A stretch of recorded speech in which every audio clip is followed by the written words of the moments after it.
Miss Vivica Fox. Hey. I don't know if you knew that, unfortunately, Prince Marky D and the Fat Boys passed today. Oh, no, I did not. I've been working all day today. Yeah, like 2 hours ago. And it's just sad, man, because the man paid the way for guys like me. Yes.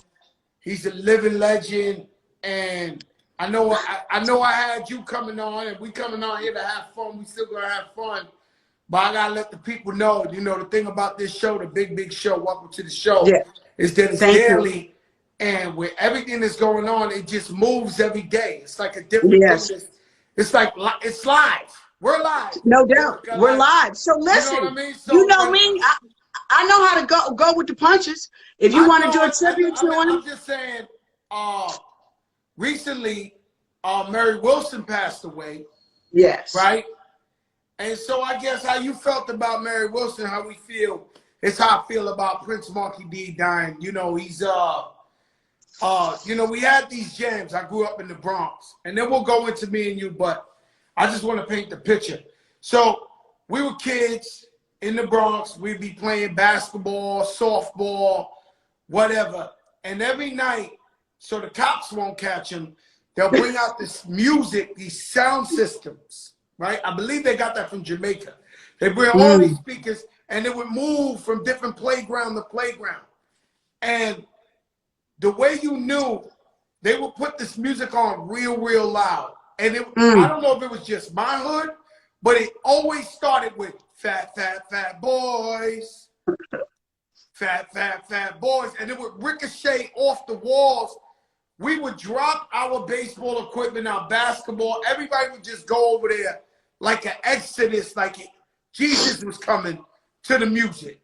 And so I want to say rest in peace, Prince Marky D, his family. He's also Puerto Rican like me. So, you know, it's a special bond. But I want to thank you, Vivica Fox.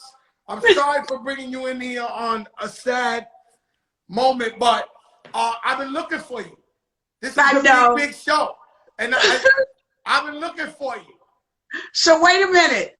Can I tell you, like, you know, like we go back like Kool-Aid, right? So when I saw somebody hit me in the thing, I thought it was somebody that was fake. Wow. You know, I swear to God. I would think as a woman, especially, you know, an icon like you would think they're trying to hit you in the DM, like sliding in the DM. It ain't like, yo, Vivica, I need you on the show. It's more like you don't pay attention to those things, huh? I did. It literally wasn't until, like, I think one day either I got a like or something, and then your new song had just dropped, which I'm loving. Sunshine, you saw I posted it today. That shit is hot. Okay? It's hot. It's hot, yes. And yo, but Vivica, you posted it with the sexy pic, too.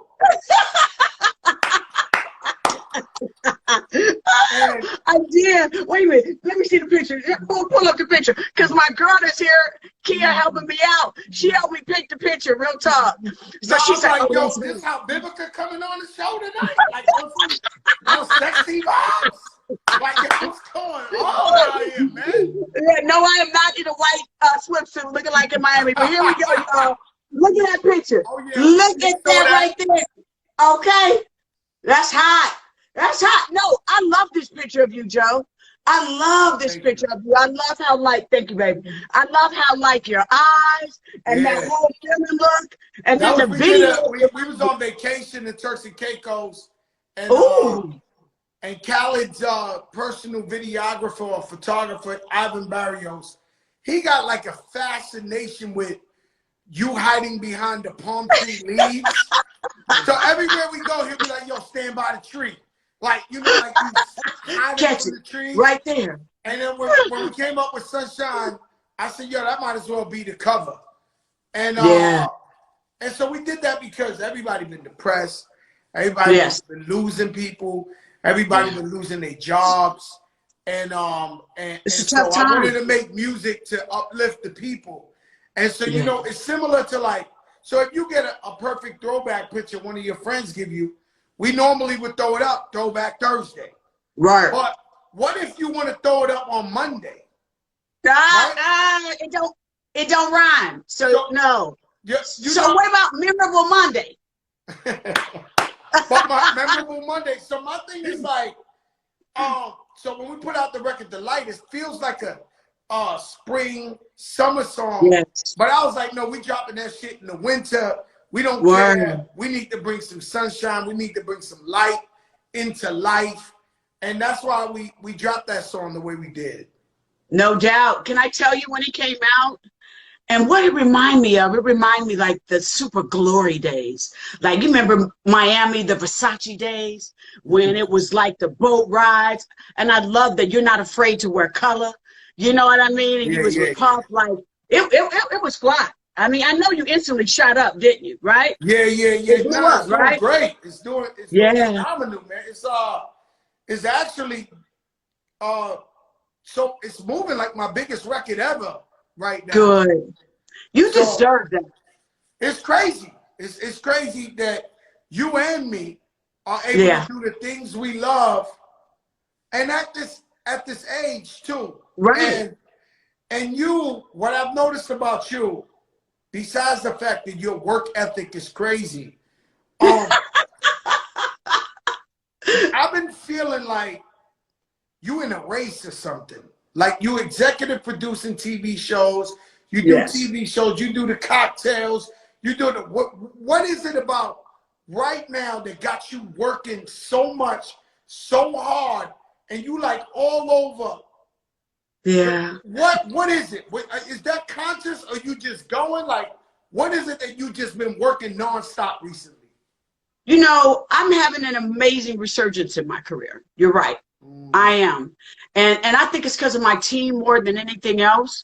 And that, you know, like you said, I'm doing movies. I got a book out. I got a podcast. I got Cocktails with Queens.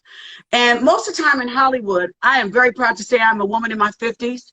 And I just keep on trying to get better and better each year with it. You're looking amazing. You're looking amazing. If you didn't think you was looking amazing, you wouldn't have set that white picture, that bathing suit outfit right now. But go ahead. Tell me about this work. Why are you working so much? Yeah, so it's just opportunities keep coming my way, and then COVID happened. You know what I'm saying? And that got like a lot of people depressed, this and the third. And COVID, I've been able to sell a house, move up the hill into a new beautiful house with an amazing view that makes me every day so grateful to not be lazy, to inspire others that, you know, I know we're going through a tough time, y'all. And it was like, you know, with the last administration, like I campaigned for a new president and a vice president. I did that for a reason. We have to show Generation Next how we are to pass the torch to them. We've been doing this for a long time, and why we've been able to go into different chapters, I believe, Joe, is because we've done it with class and with grace. Because it's a lot of sidebar stuff out there that can distract you and throw you off. But, you know, we've always kind of been like, you know, we do the work. Yeah, we do the work, and we won't allow that to the evil forces to stop us. We might entertain it and splash it one time and just keep it. No, we might just stop for a second, be like, boop, boop, boop, boop, boop, and then turn around and be like, all right, we focus. Right. We focus. And the thing about you, right, you've done so many movies, Independence Day, you know, I'm going to get into all that. But you've been more Black acting royalty. Right? Oh, Joe. No, I mean it though, right? But, and then, it's like, let's say Gabrielle Union, right? Gabrielle Union was Black acting royalty too. And then it seems like of late, she crossed over and got some like a mainstream where a thing. And you, I always see you at all the Black festivals, all the things. Would you consciously not trying to cross over like that, or you just make movies, you know, that you like to do? Well, you know, the crossover happens at different different times of people's career. I mean, I had the crossover like with Independence Day and all that comes out, and that's Kill basically Bill. what you're saying. You've done your thing, yeah, but for the yeah, most part, you kept you. I see you as cultural. yes. Is that Well, you know, I got cultural purposely? movies. I got cultural movies. Set It Off, Booty Call, Two Can Play That Game. Yo, but Booty Call I might have saw 10 times. Thank God I don't get high. Like, yo, let me tell you something. If I was to get high and watch Booty Call, I'd probably die of lack. That's yo, that is Yeah. Let's go But there. you know, Booty Call. Like, okay. what was it like doing Booty Call when he wrapped himself up in the plastic and the like? Yes. You know when you were shooting this movie, like this was gonna be like a classic? Yes. Can I tell you 3 of them that I knew were going to be classic? First of all was Booty Call, making it with Jamie Foxx, Tommy Davidson. Let me tell you, we will be doing the takes and we would have to bite on a towel because Jamie and Tommy, they went all out. Like they wasn't afraid to make a fool of themselves whatsoever. Oh my and God. I thought I knew comedy, but you got to realize Tommy and Jamie are from the world of Living Color. So, you know, they when they come with it, it's like being in a boxing match with a heavyweight champ. You got to be able to go back with them. So, you know, but they were very good with helping us with lines. Like one time I called, Tommy gave me the line when I said the Chinese guy said to me, "You are a horse mouth bitch motherfucker."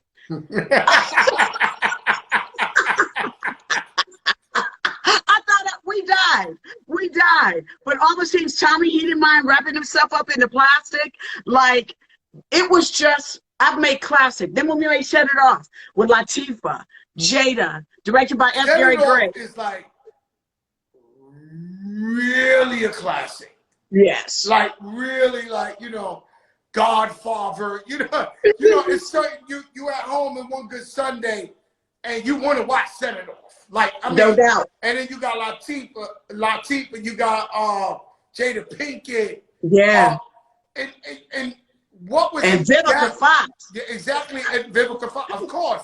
And it's just such an epic movie of sisterhood and different opinions. And I remember Bone Thugs doing the soundtrack and doing the video on top of the roof. Yes. And, boom, boom, boom, boom. What was that like, man, filming that movie? And how did you get the role? Like, how did they pick you for? Well, I'm going to share a secret with a lot of people that they don't know was that Will Smith coached me. Wow. We were doing Independence Day. So I guess, you know, Will, he was trying to score some points with Jada. But no, I told him the audition came through because F. Gary Gray, we were filming my one scene in the tunnel downtown. And next thing I turned around, there's F. Gary Gray. And he was like, "What up?" And I was like, "Yo, hey." And you're like, "I've been looking for you." Word. Again, that makes me that warms my heart. So he said, "I want to holler at you about this next one we're gonna do with Jada," because that's what it's like. It's a group of people. We call this on this show. We call this a Joker moment. When you say something you ain't never say before, and so you just telling me that Will coached you and y'all worked together so that when you went for the part, you had your thing down pat. No doubt, because they made me audition for TT and Frankie. Because at the time, Rosie Perez had the part of Frankie. Wow. Right. Another Joker moment. We didn't know that. Yes. So then they told me, so he said, "Listen, I really want you to be Frankie." He said, "But do me a favor, come in. Do you mind preparing both parts?" So I'm on set, and I think I might have had the paper in my thing. Will was like, "What's up?" And I'm like, about to audition for Set It Off. He was like, "Yo, let me help you. Like, let's do it." Will, the man, you know what I mean? So we in there, we're auditioning or practicing the lines. And he said, "You're not TT, you Frankie. I want you to concentrate a little bit more on Frankie." So he really helped me zone in on Frankie being like rough and in your face, but still could be working at the bank. So Frankie was definitely gave me my street cred. So when I went in, I did both parts. After Gray walked me out of the audition, he said, "You Frankie." He said, "I'm telling you, the minute if she fall out, I'm calling you." And he did. Wow. And now it's like Frankie want to blow up the bank. Frankie will ride the game. Frankie, yeah.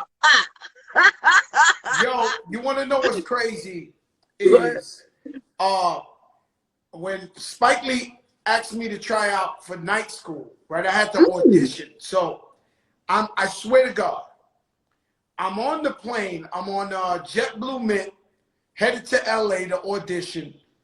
I sat next to this. It's so embarrassing. I can't tell you who. He's such a famous actor. This white dude. He's older. He got a bald head. The man sitting next to me. Right now, you wouldn't figure him out. But he's like one Telly of those guys. Savalas? Huh?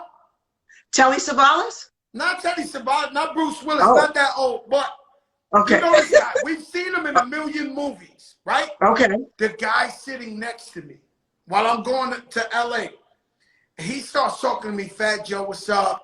You know, he starts talking about music, that he plays music in the bars on the low himself with his crew. So when we talking, I tell this man, he's a big actor, I'm telling you, Vivica. Okay. So I pull out my script. I said, I'm going to LA to try out.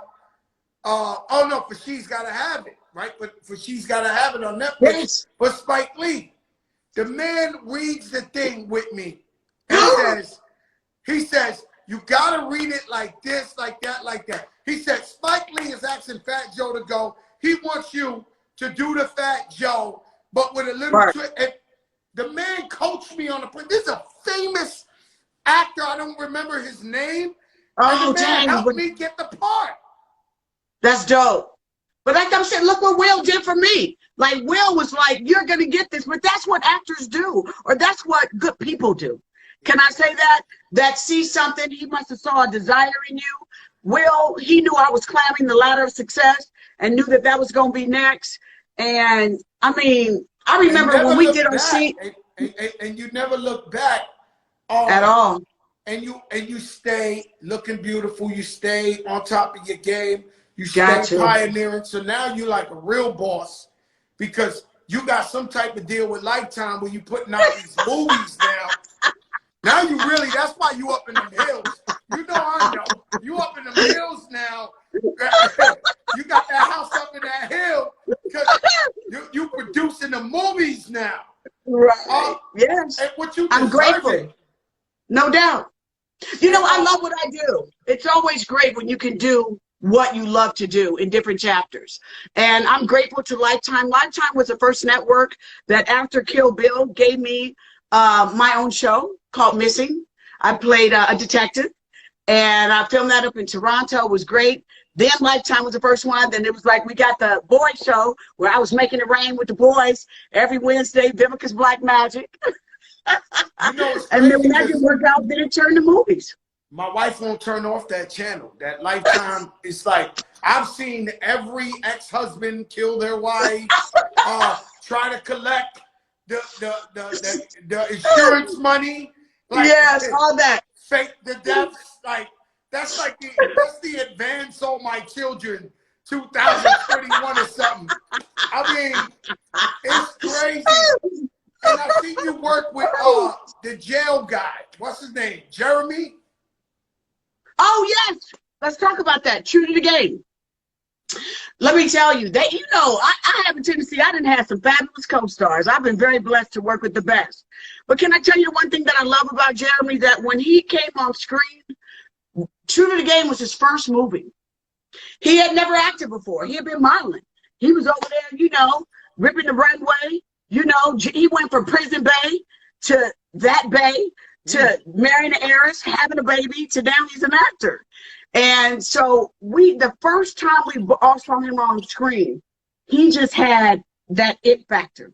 Like some people like those eyes, and you know, he got the neck and he's tall. Like I was like, Manny Haley, who produces him. I said, sign him up for 2. You got to sign him up for 2 because this dude before white people pluck him. You know what I mean? I'm like, they already got him with the modeling thing, but when they see how they much already got him with the girlfriend. Like he got a billionaire girlfriend. The white girl bagged him early, right? Like the billionaire chick bagged him early. Like he secured the bag. He secured the bag. He secured that bag. ASAP. Okay, I ain't mad at him about Let that. me ask you something. Have you ever worked with opposite from a guy that was just too handsome to work with. Like when you're looking at him, you're like, damn, this dude he might be too much. Well, I love a challenge. You know, I want you to be fine standing next to me, because that means I got to get my shit together and drink some water that week and work out and make sure my stuff is something right. No, I'm serious. I love a challenge, and I love working with beautiful people. So I'm going to tell you some of the finest actors I've ever worked with. Morris Chestnut. Let me tell you something about Morris. Morris Chestnut is the chocolate excellence. That's all I got to say. And to all the girls kissing him was a true dream. They had to yell cut several times. And they said you loved that kiss from that Morris Chestnut. You made him a legend. Y'all listen, you made him a legend in the kissing game, Vivica. You made him a legend. Well, he was good. But I always made a rule that I would tell you, but I never mess with my co-stars. That's always a rule. Because you know why? It can literally ruin a movie set. Like, you know, I have a friend, she's a super duper star, right? I can't say too much, right? But I mean a big boy, like a big one. And she acts, and she told me she did like a fake sex scene with a dude. And she said the dude's thing was all hard and rubbing on her. And she was like, yo, she felt like it was a violation. And she stopped the dude and was like, yo, my man, why you rubbing your thing up on me? And I mean, is that a normal thing that happens in sex scenes? Yo, you killing me. I'm telling you the truth. Well, but see, look, that's why you gotta have boundaries. Do you know what I mean? Like, you gotta have boundaries. I'm gonna tell all other young actors, like, it's your job. You're supposed to get his thing hard. You are. However, just put a pillow right between y'all regions. Put the pillow between the theory. Right.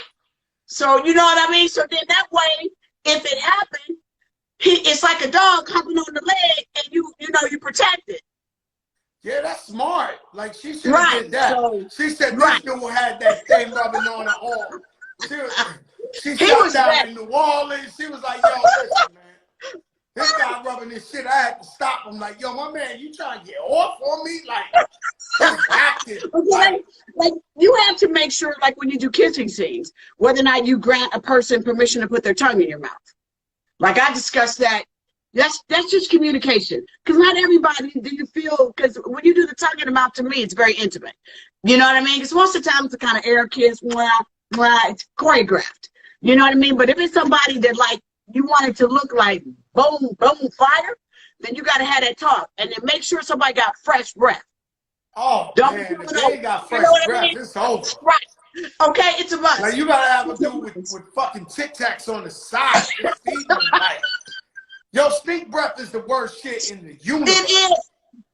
It is. If you come over here with some burning off your eyelashes and shit, you I can't do that. It'll turn the most beautiful person ugly. Oh, I know. I've been there. We've been at it bits. You know, I did like a fake. I thought I was going to get murdered. I shot a video, I think last year, it's called Deep. And I had my first fake, like, sex scene, a love scene.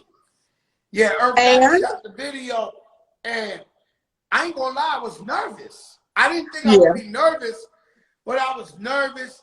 Cameras, I didn't want to do too much. Like, I ain't want the girl to think I was a scumbag / You didn't want it to be like, I didn't want to get murdered when I got home and that video came out. I mean, it was nice. It was regular. I didn't go there, you know? Okay, good. But did you and her talk about the love scene, like, where is it kind of choreographed? She was about that life. She was like, she ain't never said one time, you can't touch me, you can't this, you can't this. You know, she was all Big Joe. So, but I mean, respectfully. But she never said none of that. But me, I was just like, you know, it's weird because I feel like, you know, I got a family. I walk in, I was just like, yo, it might be too much. And Herb told me he would not shoot the video if I didn't do the scene. Damn. He called my wife. Can I say this? That cut is going to make the video, because there's nothing worse than somebody to put you through a love scene and then it don't make the cut. Because I've done that before in movies too, where you thought you did something that was fly and they were like, oh, we ran out of time, so we had to cut that.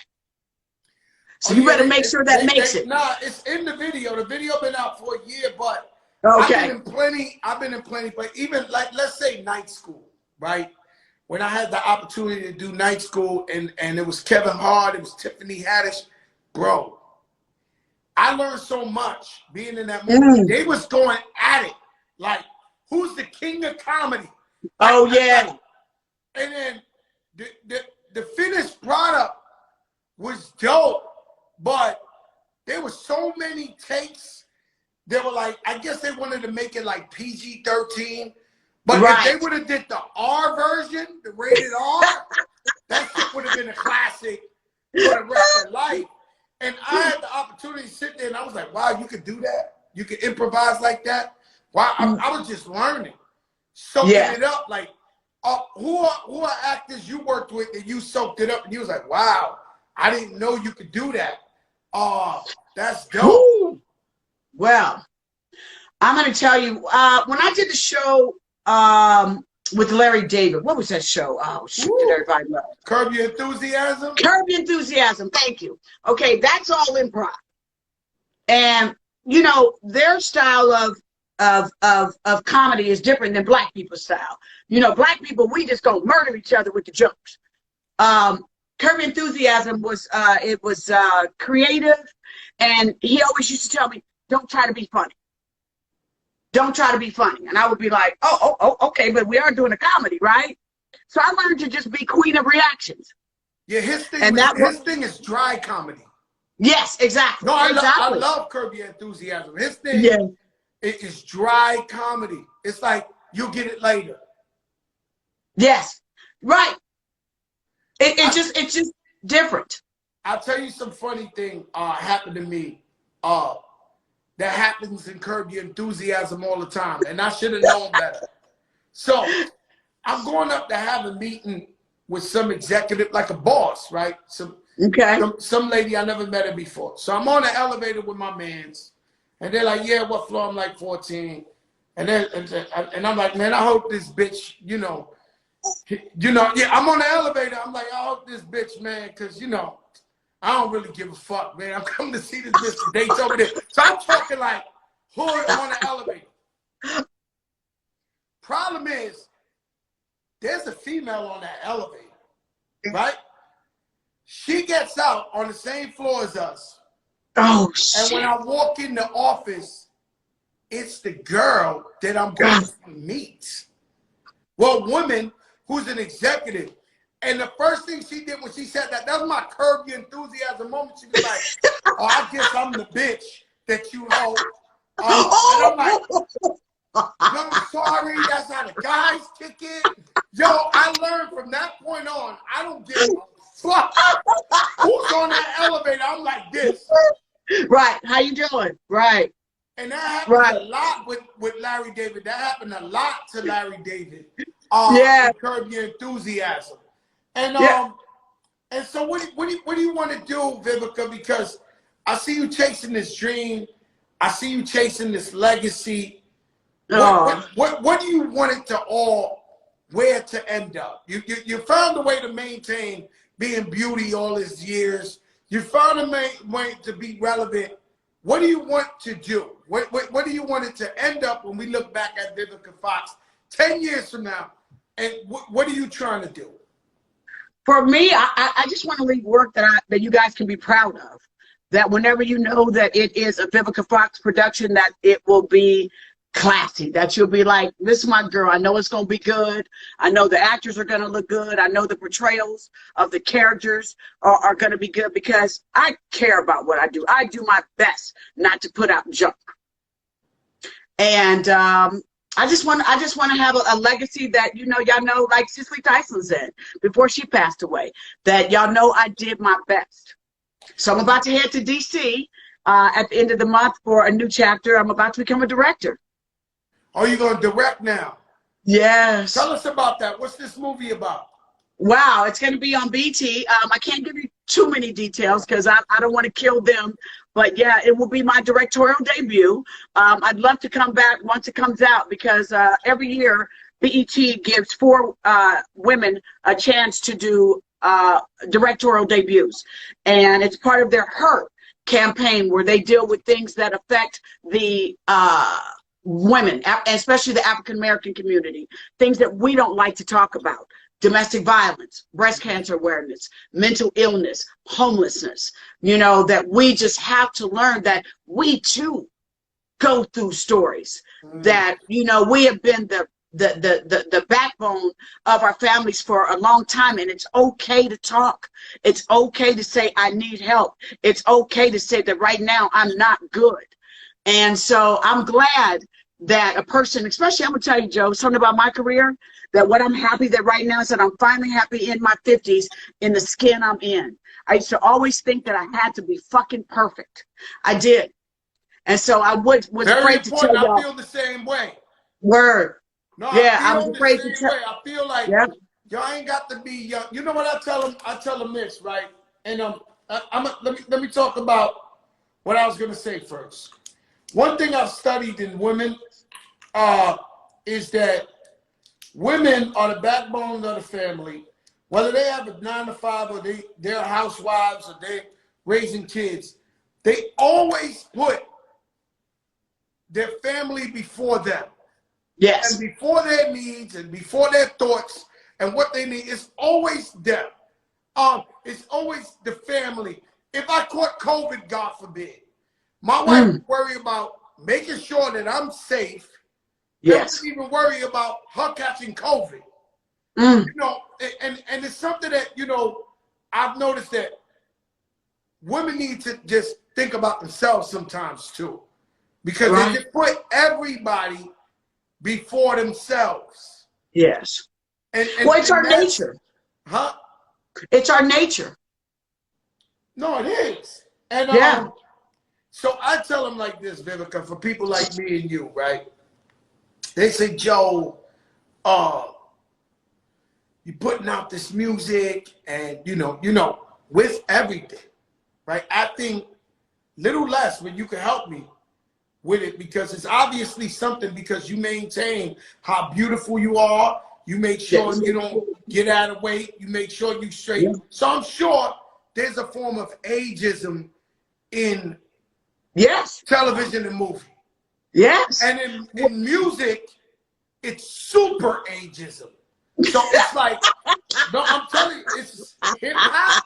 It's for the young. If you're an OG, an icon, time to go hit the Old School at Noon tour. We're not trying to hear you on prime time. No. I'm telling you the truth, Vivica. So, I know you are. So when and everybody would go to Vegas, right? Everybody would go to Vegas or something. So I turn up, which I don't mind getting that check in Vegas. But hold up. Oh, tell me about it. No, I don't mind that. Celine Dion, J-Lo check. Yes. Janet Jackson check. I don't mind that. Well, it's changed. I'm here. You know, I know that's right. With host Vivica Fox. So I go like this. Vivica, I go like this. I said, I tell them, they ask me, yo, Joe, I said, listen, man, I'm the Big Mac. And they said, well, what do you mean? I said, I'm the Big Mac. I said, if you want comfort food, you go to McDonald's and you go get yourself a Big Mac with extra sauce, and it always tastes the same. And when you get the Big Mac, you don't ask if it was born in the 70s, 80s, and 90s. You go get the Big Mac. And so I said, when it comes to me, when I make music, the young kids, the older, who cares? When they hear my voice on the radio, they say, we've been hearing this voice for 20 years. This is Big Mac. Yeah. The Big Mac. A classic. And so I try to tell them, don't try to put a time on greatness. Yes. Don't try to bottle up greatness and say you had your run. Who is to determine I've had my run?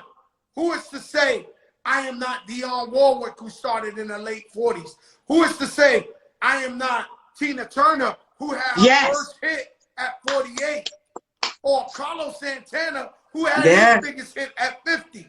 I'm like, yo, don't try to stop greatness.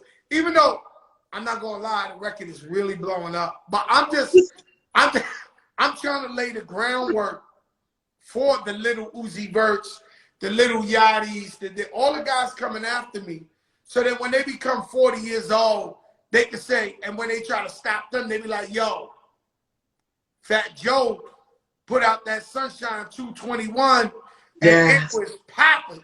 So you can't tell me or put a time on my greatness. And I think you on the same tip with the acting and not producing and directing. Yes. Yeah, absolutely. You know, and this is what you try to explain to the young generation, because, you know, they live in a generation that they swipe everything so quick, or let me put something out YouTube, or let me do the twerking video and see how many likes I can get, or do something drastic to get likes.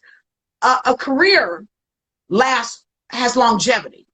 A career isn't built overnight. It happens through many different chapters. And I'm just so blessed that I got good people around me that tell me when I'm messing up, when I'm teeing too much, or a team that says, hey, let's do movies now. Let's have you produce. Let's have you be an author. Let's have you do a hair collection. Let's have you do a podcast.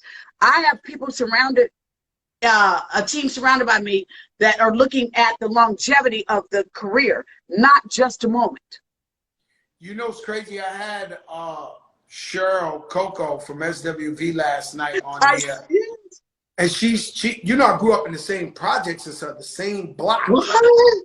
Yeah, so it was like, you know, I hope I did my job well, because I was wrapped up in so emotional, because she was the first one to blow out my projects on another level. So it was like overnight, she was a superstar. We didn't see her. And so it took me years and years and years till I ran into her in the airport. And I'm like, I'm wondering if Cheryl sees what I'm doing. Like, if she knows what I'm. So last night we got together, and she gave me her top 5 greatest singers, and one of them was Miss Patti LaBelle. Yes. And I told her, I not only love Patti for her music. Yes. I love Patti because she's still making $40 million a year in 2021 off her pies. Right. I was going to say, I love Patti pies. So, you know, let's talk about that. It inspires me. Yes. Right? I always look through a lens of inspiration, never jealousy. Exactly. So if somebody I look up to makes it as an entrepreneur, philanthropist, whatever, I say, wow, we can do that. Yes. And so the moves you're making now with the directing, with the producing, with the you pioneering that for the ladies. I'm sure we got other ones. Absolutely. Like Eva, Duvet, Orlando Wave. But you know, you try and get your thing in too. Absolutely. Listen, as I said, I want to have a career that when I look back out, I was like, wow, we did that. You know what I'm saying? Mm-hmm. And I would tell you, when I learned my hustle mentality was when I kind of started hanging around people in the music game. Puffies, J-Lo, Beyonce, paying attention to them being able to do music, movies, colognes, clothing, not just going after one source of income. Never limit yourself.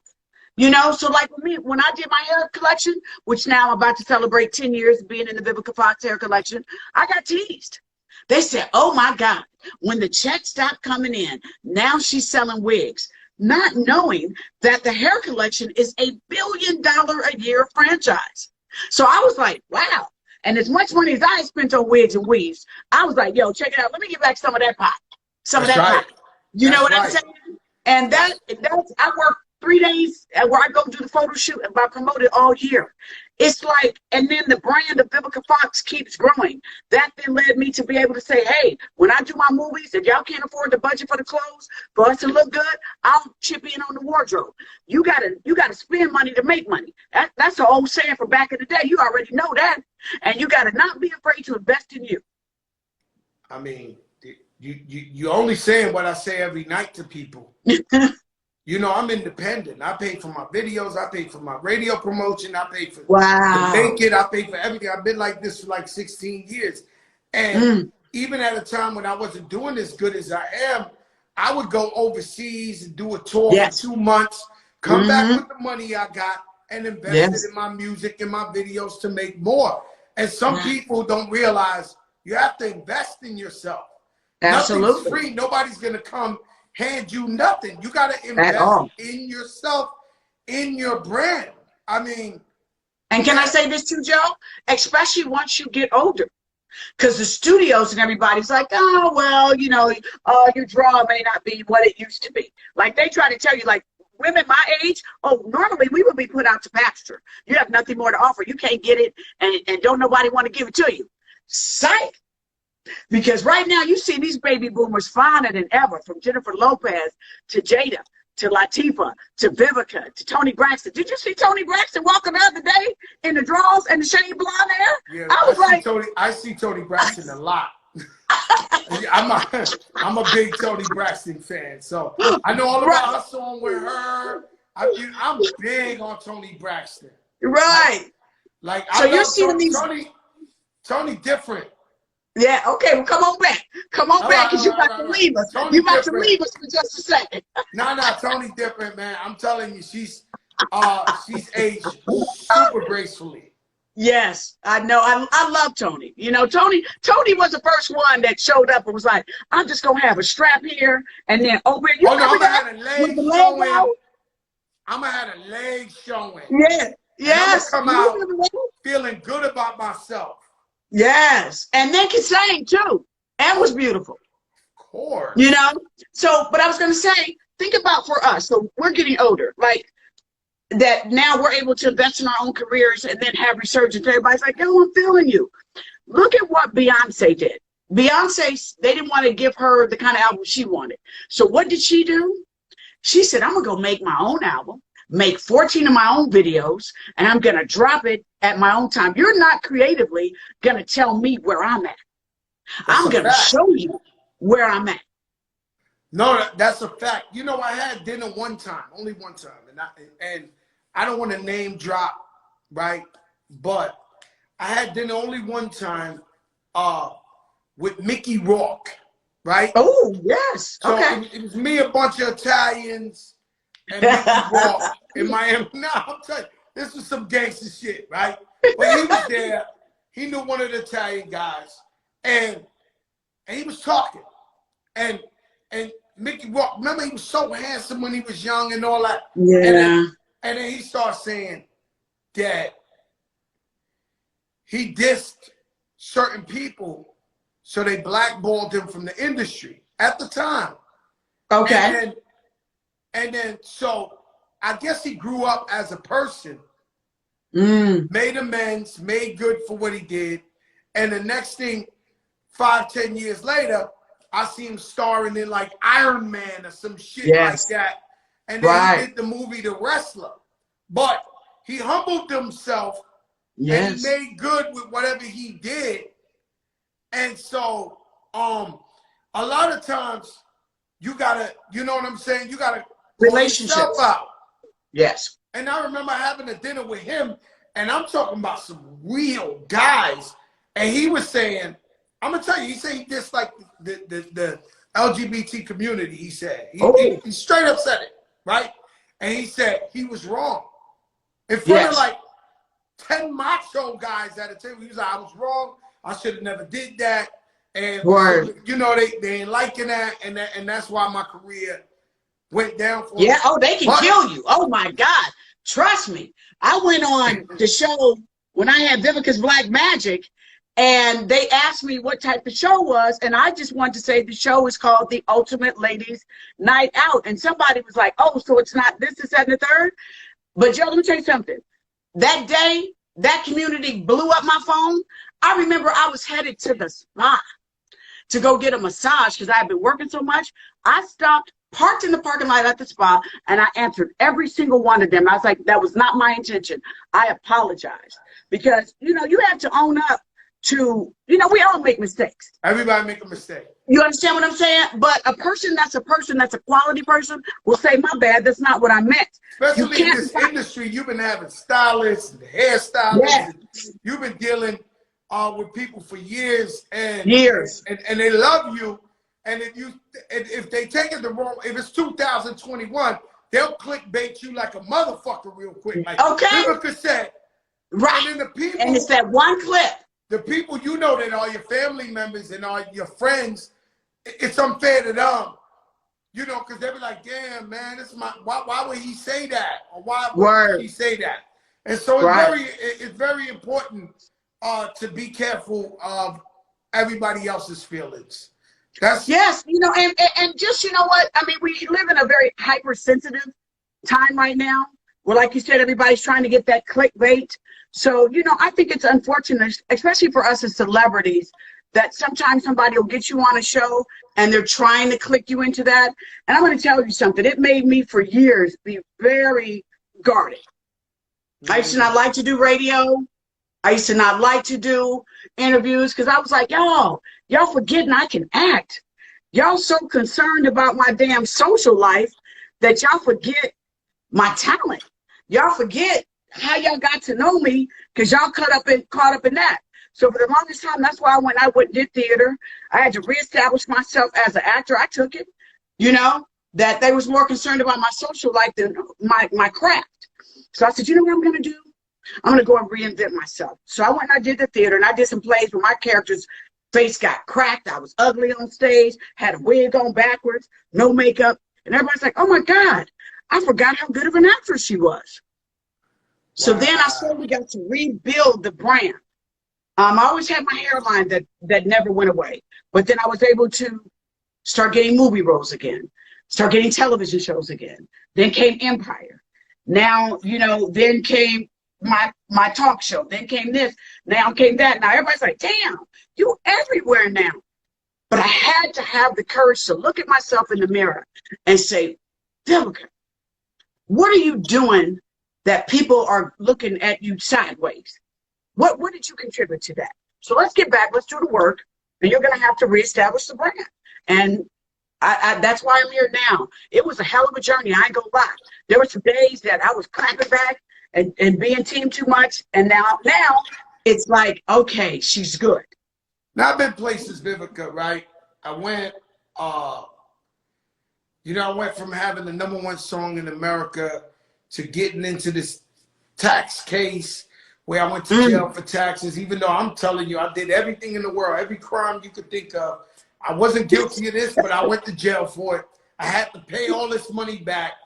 And I remember I was just doing shows, and there's no disrespect because overseas they love hip hop so much, but I was over there on tour for like, I don't even know how to explain it to you. It might have been 8 months. I was just town to town, Yugoslavia, this, bummy hotels, regular, no tour bus, regular van, trying to get my money back up. Right. And I remember one time, I was sitting in the van, and this dude was driving us. And he said, so I that was frustrating, right? Because I had come from doing summer jams and stadiums and flying private planes to back to the grind. Right. My family ain't understand because I kept them living the way they live, and I kept paying the bills. White people still getting Birkins, sending my son to college. But I was in West Bubba fuck running. But the time the guy was driving me around, I came out of a show, and everybody, you know, in Europe, they all smoke cigarettes. So I don't smoke. And I smelled like a giant cigarette. Yeah. Sitting down, and I was frustrated. And I was like, yo, man, I'm getting tired of doing these shits, right? Guy in the van who was driving me around was like, yo, you better get used to it, man. This your career. Man, I remember I looked at this dude, man, right? I looked at this dude, I was like, this my career. I remember the shit was ricocheting off my head. I was like, this my career. I was like, oh, this motherfucker think I ain't got another all the way up in me. This motherfucker think I know that's right.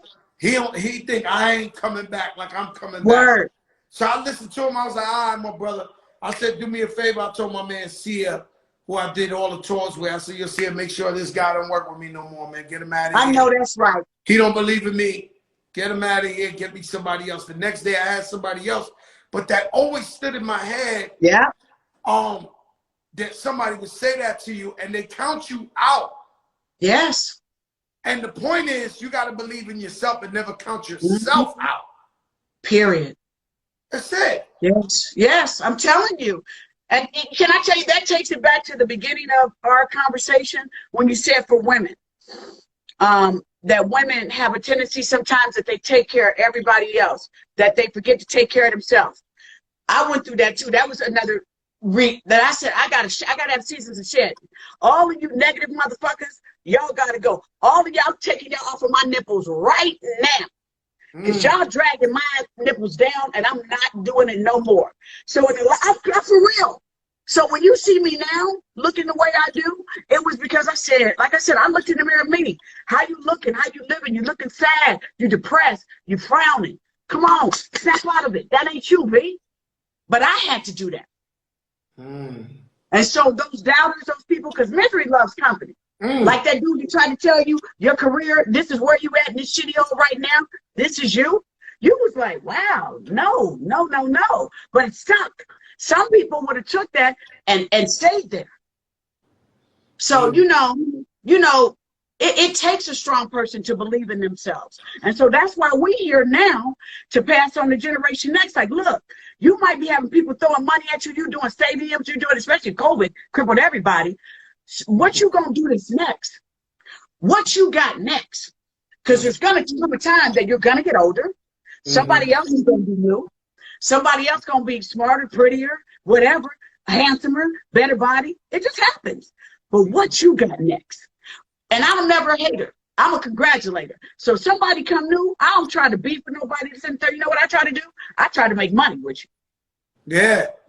I embrace them. I embrace them.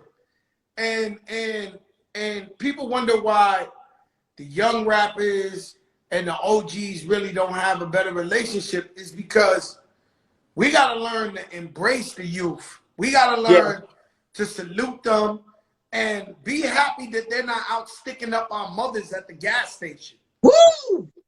You know, okay. And so when I like you said, I congratulate them. Yes. I don't disrespect them. Yo, I love you. It might be a different style of music. You see, this is something y'all all gonna learn from right now, right? So now, if I take the hottest young rapper right now, and he could be making music, say we don't even like it, but whatever, and I turn the volume down, and I look at him, his energy is just like mine when I first came in the game. Wow. He has a story to tell. He want to get his mother out the projects. He wants to be successful. So energy is energy. Agreed. No matter what. So if you look at it, I see the same thing I saw in my eyes when I dropped my first video. Not listening to the music. So you got to understand, it's our job to be transparent and help them along the way and let them know we made those mistakes. Don't do that one. That's not going to help you. And try to open doors for them. And you get some that listen. You do. And you're going to get some that don't. But the one thing, like, everybody, I see it in the comment section right now that everybody's commending you for talking to Lil Uzi. That's my guy. That's my guy. Yeah, the little dude that put what was a 24 million. I look at it different though, Vivica. We come from kings and queens from Egypt. They didn't have diamonds on their shit. And yo, I look at it different. And let me tell you something. It takes one crazy motherfucker to know another crazy one. So when he out there, he like, my 24. I said, I understand it. He said, that's because you crazy, Joe. Because I'm crazy. So you're crazy too. I said, yo, we live once. Right. Nobody, listen to me, Vivica. Nobody has been able to take the U-Haul truck with them when they pass on. That's right. And so whatever makes you happy, as long as it's legal, as long as you're not hurting nobody, Yes. What the fuck I care? He could throw a $34 million dime. I'm like, oh, wait a minute. Right. What is it real though? That's all I want to know. It's real. Okay, now question number 2. Does this brother who's now advertised that he's got 24 million implanted in his head, right, have security? Oh, you need extra security. Yeah. That's okay, I mean, let's just keep that real. Let's just keep that real. You gotta watch how much you advertise what you got. Oh, that's a fact. Okay? No. That's a fact. Let me leave you with this, right? Okay. I wanted to ask you about something that got nothing to do with nothing. Right? But it's it's got nothing to, but it's very important, right? So something bothered me, right? I live in Miami. I've been watching the news for like a week. This young lady, she's 21, she's missing. She's autistic and she loves bird watching, and they looking for her. The cops, everybody, the family's on the news all day. It touched me in a different way, right? Watching this. And I hope she's safe. I hope they find her. But I say to myself, does all women have a fear of being abducted? Ooh. And I'll ask you that because you're a real one. You know, does all women feel like you're walking down the street by yourself, certain time, somebody might come and snatch you? Have you ever felt like that? I'm always one. I've always got my head on a swivel, whatever that is, a swivel. Yeah, I'm always watching my surroundings. Just because I left home when I was 17 years old in search of a dream that I've been able to live out beyond my wildest expectations. I've traveled all over the world. So my mama always told me, watch where you at, watch who's around you, watch what you're doing. And that's something that we've got to teach these young ladies, out here, that sex trafficking, abduction, people getting kidnapped and getting put into, unhealthy situations, or, like the one girl was, down in the basement, the guy had her and made kids with her. What about the 3 girls that got abducted in Cleveland? It's very real. So I'm glad that you brought that up, because it's why I'm involved in politics. And that would surprise a lot of people about me. I care about my community and Generation Next, and especially female experiences. Be careful. Watch what you're doing. Watch who you're messing with. Watch where you're around. Always watch your surroundings. I tell people that if you're somewhere and you see a truck that's got the blacked out, windows and this, that, and the third, or you just feel a vibe. If you feel a vibe, somebody over your shoulder, or somebody, because I see things where women sometimes they shopping and they putting a baby in the car, or they putting the groceries in the car, this and the third, and they not watching, somebody watching them. So it's just, I grew up 2 blocks from the projects. So my mama taught me, I'm from Indianapolis, Indiana, always watch your surroundings, and especially for females. Just be careful. Here I am, I live in a beautiful private neighborhood, and I still watch my surroundings. It's crazy because I've always been like, I watch my surroundings, but I guess I feel like I'm tough. So I don't worry so much as for that. But it was something that made me think about that today. I was like, do women always have this fear? Because look, the girl, we hope we find her, but she wasn't asking for nobody to abduct her or take her. Or that's the last thing somebody would be thinking, that they're going to come and grab you. And, we'll move on positive, and God bless her, and I hope they find her. Prayers up. Prayers up for real. This is, they're all sad, but this is a sad one, right? Your 5 favorite female actresses of all time. Of all times? Okay. Of all time. Cicely Tyson, Diane Carroll, Angela Bassett, Regina King. Yeah, she made that. And I got to think of a young one. Keke Palmer. Keke Palmer. Keke Palmer can act. Right, I'm going to tell you, don't get that twisted. They're all phenomenal. Yes. I love the role that Keke played. She was the lesbian girl in the Bronx. You seen that movie? No, what's the name of it? Oh, no, that was it. You always have a movie that somebody breaks out like, oh Word. shit. Oh yeah, Yeah. She played like she was from the Bronx. She was in the strip club, thug, lesbian. She played that shit so crazy.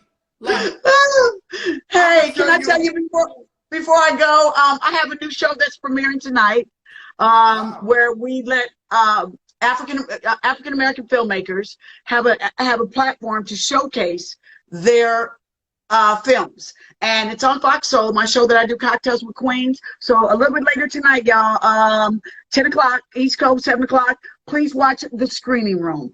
I am giving African American filmmakers a platform to showcase their films. Where could they see that at?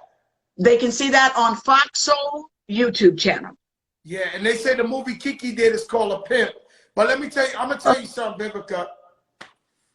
The lady that really stands out to me is Viola Davis. I forgot. Oh, dang. No. You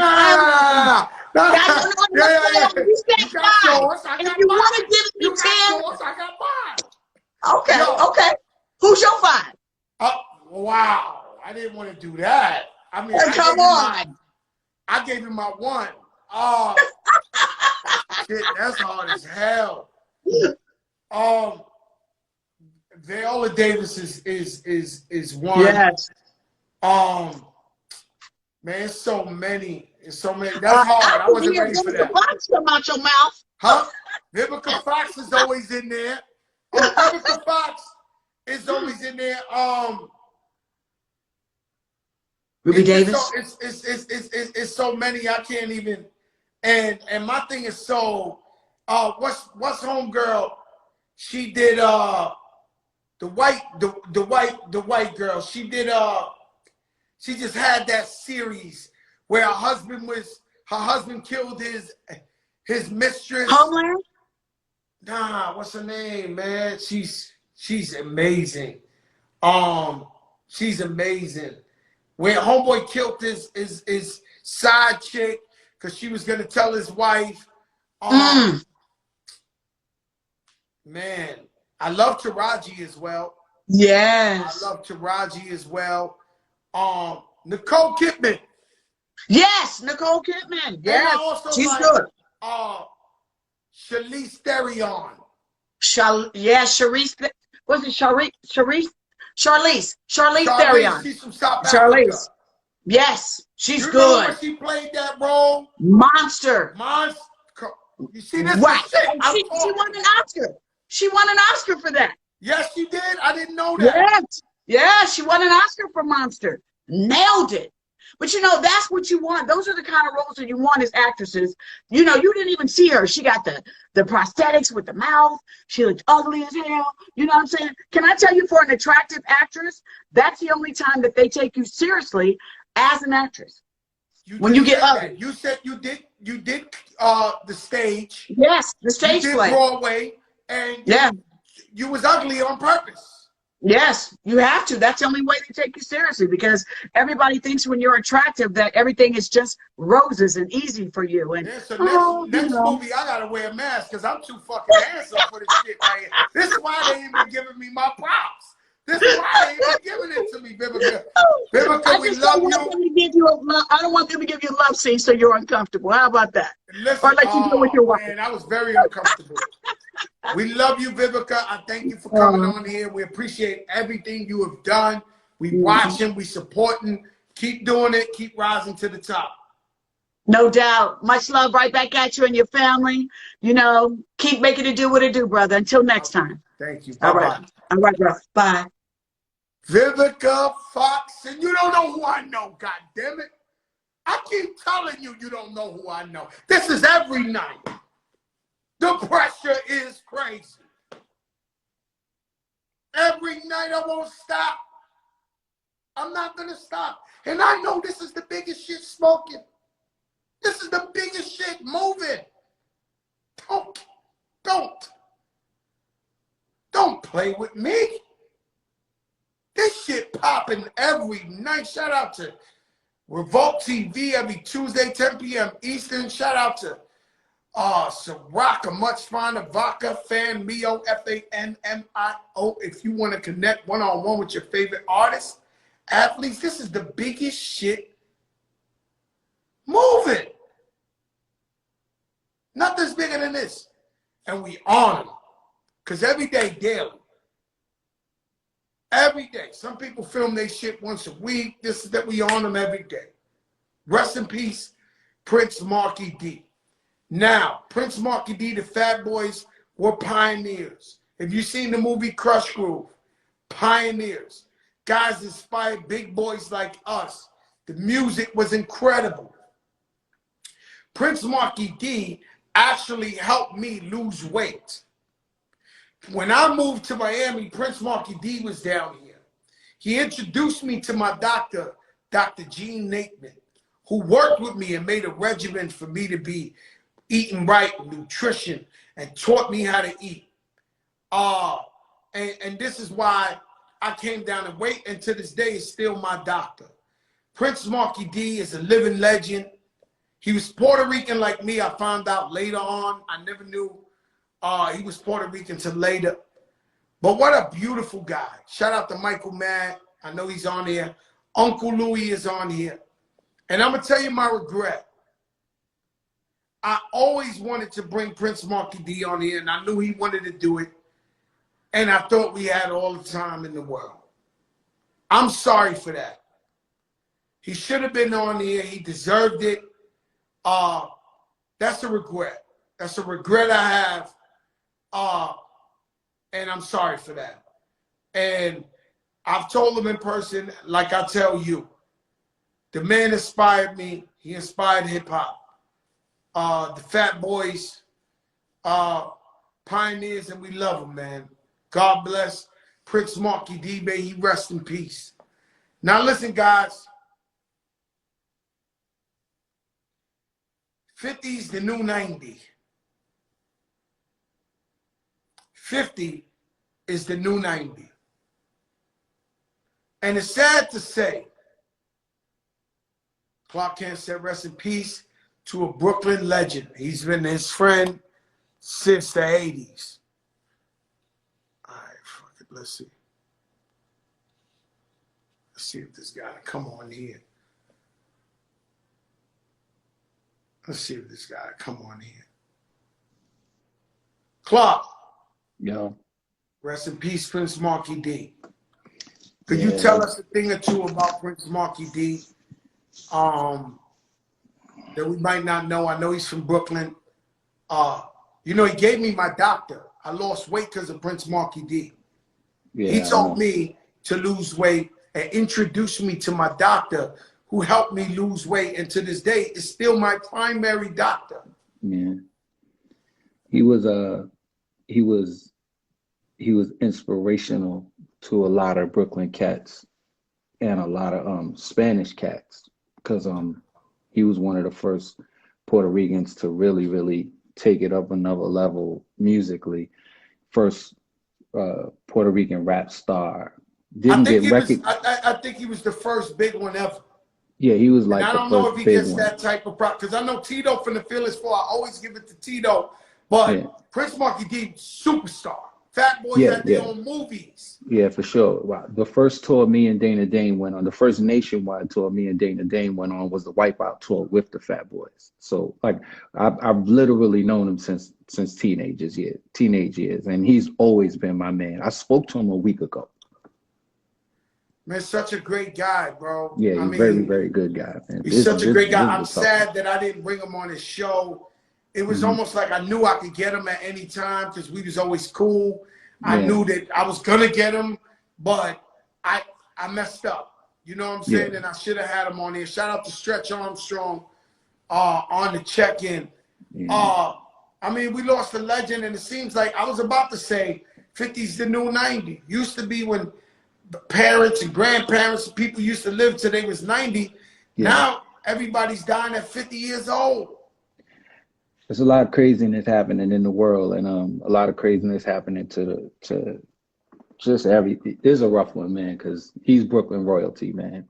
And you know me, Joe. We've been friends for a long time. I'm as Brooklyn as it gets, man. So when I hear something like this, you know, That he really was a really, really good dude, man. He was a Yeah. great dude. Yeah. He was a Very great good dude. dude. Yeah. I mean, rest in peace, Prince Marky D, man. How you Yeah. doing, Clark? How's everything going? I mean, I look at every day like if I'm breathing, I'm doing great. You know what I'm saying? So That's I'm where we doing at great. with it. Yeah. That's I've been you know. that way for a long time, but just Not me. I think this last birthday hit me like a crane, and it made me enjoy every second of the day. yeah. Let me breathe air a different way. I've been Hmm. breathing air a different way, and people been telling me, Joe, you look happier. You know, we love that you on the show. We love that, Hmm. like, you know, because Fat Joe 15 years ago wouldn't have did some shit like this. He'd just been ice grilling everybody, quiet, but Well, it was a different time and it was a different motivation and it was the world moved a different way. This thing slowed everybody down, so it made you reevaluate the way that you're looking at things. And turning 50 is a milestone if you think about it, because when we was young, we used to look at 50-year-olds like they were old. And the thing is, we're not being old at 50. You know what I'm saying? We're still, but it's because of the culture that we grew up in. The culture that we grew up in keeps us young. yeah, you You know, know? it's pretty crazy because I remember one time I asked my uncle when I was a kid, yo, how old are you? He told me 40. And I remember I thought he was a dinosaur. I was like, Absolutely. 40? I was in front of my building like, Right. damn, you so old. Like, Yeah, and yeah, but think about it. At how old were you when you put out not lean back, all the way up, like 45?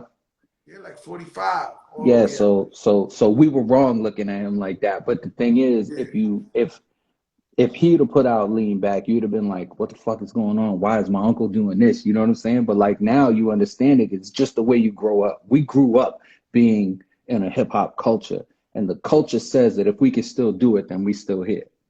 And what's crazy is today, Ghazi Empire hit me up, and the record I did last year with Cardi B and Anuel just went gold.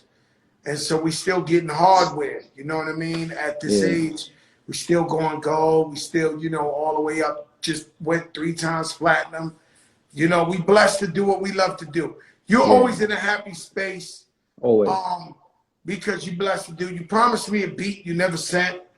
Nah, and I'm still trying to locate it off of the mini disc that it's in. I have to transfer it. And then once I transfer it, I'll be able to find it and I'll just send you the Pro Tools file. Trust me, you're gonna do it. Do you know, I don't know if I should say it on here. I don't know if it's still a private thing, but you know, one of our friends, one of your closest friends, is working on an album. Did you hear that?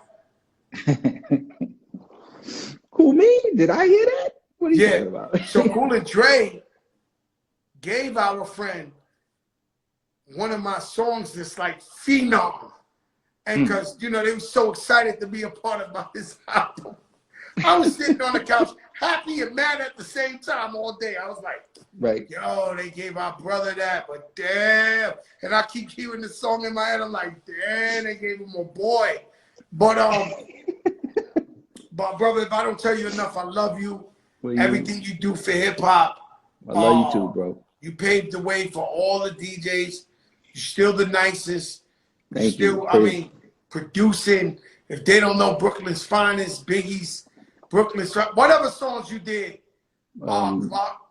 I did I Love It for Kanye a couple of years ago. I've done 3 songs on Jay-Z's first album. I did Sky's the Limit for Biggie. I did a lot of records. Wow. Yeah. We just having fun, man. And trust me, when I give you how many sneakers have you designed? about 87. You know what's crazy is I got like a couple of the main Clark Kent sneakers you designed. But what was crazy when 2J's came looking through my collection, he was like, "There's another one Clark designed. There's another one Clark." I was like, "Yo, he designed that. He designed that. He designed that." I mean, that got to be an amazing feeling to know that you designed something that people wearing on their feet.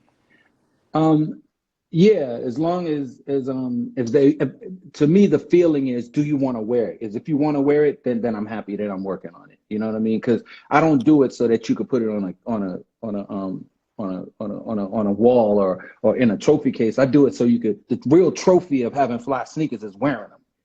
You know what I'm saying? That's what it's about. It's about being fresh. So Being when fresh. I work on Shout out to my something, brother Tyrese is on the check-in. Tyrese is my man, good dude. Jackie Rowe is here, good woman.